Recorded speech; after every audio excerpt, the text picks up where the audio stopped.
कहाँ पर खत्म होता है, जो पता लगा लेंगे वो बड़ा है, वो सृष्टिकर्ता मान लिया जाएगा। तब आज की रात्रि के दिन ही भगवान शंकर ने जो ज्योति प्रकट की, ज्योतिर्लिंग प्रकट किया, जो स्तंभ प्रकट किया, और उसके लिए ब्रह्मा और विष्णु को कहा कि तुम इसका पता लगाओ कहाँ से शुरू हुई। तो कहते हैं कि भगवान विष्णु ने कहा कि मैं नीचे चला जाता हूँ और नीचे जाकर के देखता हूँ इस कहाँ से शुरू हुई है। और ब्रह्मा जी को कहा ब्रह्मदेव आप ऊपर जाकर के आकाश में ये पता लगाएं कि ये कहाँ पर खत्म होती है, अर्थात इस शिवलिंग का आदि क्या है और अंत क्या है, ये पता करें।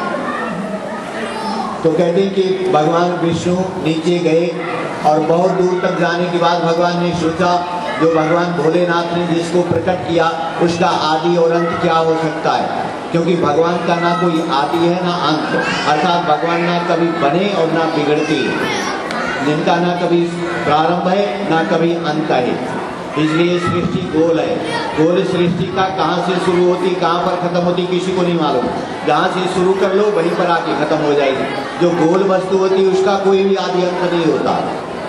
तो भगवान विष्णु तो वापस आ गए, बोले कि आपके द्वारा पैदा की गई ज्योति है, इसका आदि और अंत कोई नहीं पा सकता। तो भगवान विष्णु तो आ गए। कहते हैं कि ब्रह्मदेव ऊपर आकाश मंडल में जाते जाते उन्होंने देखा एक केतकी का पुष्प ऊपर से आ रहा है।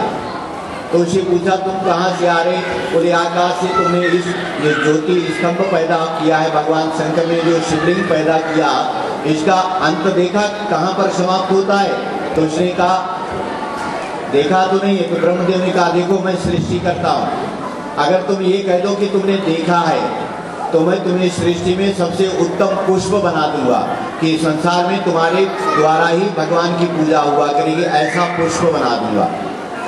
तो केतकी के मन में लोभ आया और कहने लगा ब्रह्मदेव कह रहे हैं, तो कहते हैं ठीक है मैं तुम्हारे साथ चलता हूँ और भगवान शंकर को कहूँगा कि मैंने इस ज्योति का अंत देख लिया जहाँ पर ये समाप्त होती है।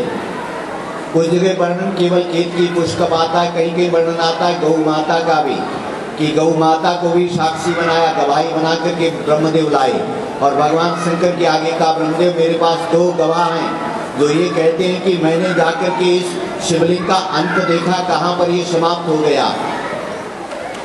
पर भगवान शंकर तो जानते थे। तो भगवान ने कहा कि देखो ब्रह्मदेव तुम झूठ बोलते हो ये मैं जानता हूँ। बोले इसलिए ये जो केतकी पुष्प झूठी गवाही देता है, ये कहता है कि मैंने अंत देख लिया, बोले आज के बाद ये केतकी पुष्प किसी की भगवान की पूजा में नहीं चढ़ेगा। और वास्तव में आज तक भी केतकी के पुष्प से भगवान की पूजा नहीं होती। और गौ माता को कहा कि गौ माँ तुम सर्वश्रेष्ठ हो, सर्वश्रेष्ठ रहोगे, लेकिन तुमने मुंह के द्वारा गवाही दी इसलिए तुम्हारा मुख अपवित्र रहेगा, इसलिए गौ का जूठा नहीं खाया जाता। गाय की पूजा करते हैं, सभी कुछ होता है पर उसका जूठा नहीं खाते। तो कहते आज का ही वह दिन है जिस दिन भगवान शंकर ने ये ज्योति प्रकट की थी जिसको हम आज शिवलिंग कहते हैं। इसलिए शिवलिंग क्या है, ज्योति है भगवान की। जो इनके मन में संदेह पैदा होता है कि स्त्रियों को हाथ नहीं लगाना चाहिए, उन्हें शास्त्र पर विश्वास होना चाहिए और शास्त्र का ज्ञान होना चाहिए कि ये है क्या, ये ज्योति भगवान के द्वारा प्रकट किया गया स्तंभ है, प्रकाश है। भगवान का लिंग का अर्थ होता है चिन्ह, कि एक ऐसा चिन्ह भगवान ने बना दिया कि इसके द्वारा तुम्हारे मन की कामनाएं पूर्ण होगी। तो भगवान ने कहा हे ब्रह्मदेव और विष्णु को, बोले विष्णु तुमने सत्य बोला इसलिए संसार में तुम्हारा अवतार हुआ करेंगे, तुम्हारी पूजा हुआ करेगी। ब्रह्मदेव तुमने झूठ बोला इसलिए तुम्हारी पूजा नहीं होगी। और यही आज संसार में चल रहा है। भगवान विष्णु के मंदिर हैं, राम का अवतार विष्णु का अवतार, कृष्ण का अवतार विष्णु का अवतार, सारे के सारे अवतार भगवान विष्णु के, ब्रह्मा का अवतार नहीं है कोई। और ब्रह्मा के मंदिर भी नहीं, एक मंदिर को छोड़कर पुष्कर देव। इसलिए भगवान विष्णु का पूजन होता है। तो आज की वह रात्रि है जिस दिन इस शिवलिंग की उत्पत्ति हुई, उत्पन्न हुआ, जिस दिन भगवान ने इसको प्रकट किया। इसलिए स्तंभ है, चिन्ह है, इसका पूजन करने का अधिकार सभी को है। शिवलिंग पर कई प्रसाद चढ़ाने का भी आता है कि शिवलिंग पर चढ़ा हुआ नहीं खाना चाहिए। तो कहते हैं कि ठीक है, जो योनि पर चढ़ा हुआ वो प्रसाद खाने में कोई दोष नहीं, जो बिल्कुल ऊपर रख दिया जाए उस पर कहते हैं चंड का भगवान के गणों का अधिकार है, इसलिए उसके लिए केवल मना है जो बिल्कुल टॉप पर रख दिया जाए। लेकिन हाँ, उसके साथ भी ये लिखा हुआ है शास्त्र में, यदि भगवान गणेश की प्रतिमा है रखी हुई तो भी उस पर चढ़ा हुआ प्रसाद भी खाने की योग्य है, क्योंकि वह गणेश को पहले भोग लग जाता है, इसलिए उसमें भी दोष नहीं। इसलिए ये मन में संदेह निकाल देना चाहिए कि हम शिवलिंग की पूजा करते हैं, स्त्रियों को अधिकार नहीं या उसको अधिकार नहीं। सभी को अधिकार भगवान ने दिया है, क्योंकि ये ज्योति स्तंभ है।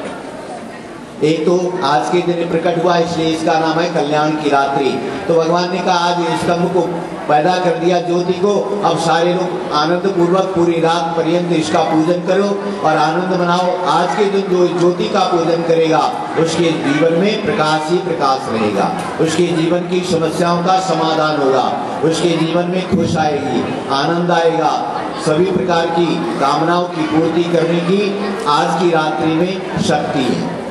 बोले इसलिए शिवरात्रि, महाशिवरात्रि।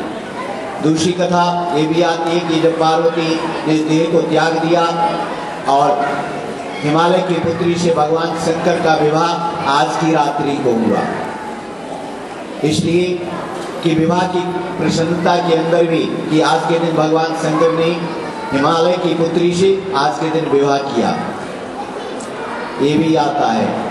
कथाएं बहुत आती हैं, फिल्म की आती है, कई शिकारियों की कथाएं शास्त्रों में वर्णन है, पर वास्तव में आज की रात्रि का नाम ही है महाशिवरात्रि की, कल्याण की वह रात्रि जिसमें बैठ करके आराधना करके पूजन करके हमारे जीवन की समस्याओं का समाधान होता है।